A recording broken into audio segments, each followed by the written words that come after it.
आता मी मुख्यमंत्री असतो एका खापक्यात सोडेल असता प्रश्न, पण आता मी नाही ना, ते कसं सोडा ठरवायचं का पण नुसते भांडणात लावायची ओबीसी तर मराठा, तेवढंच काम करते सध्या. ती सत्तेच्या पदावर बसतेत, गाड्या घेऊन जा म्हणून फोन करून सांगतेत, तिथं आरडाओरडा करा म्हणून सांगतेत, आम्ही शांतता राहावी म्हणून प्रयत्न करतो, ते चिघळण कसं याचा प्रयत्न करतात आणि स्वतःला मंत्री म्हणून घेतात.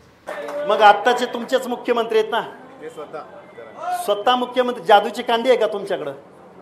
तुम्ही काय घटनेची तत्व, रिझर्वेशन पॉलिसी, लॉ,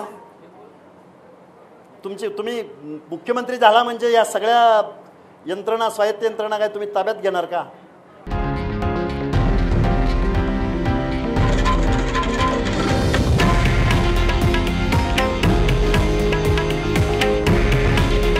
हे आहे देशातील नंबर 1 न्यूज नेटवर्क आणि आपण पाहत आहात TV9 मराठी.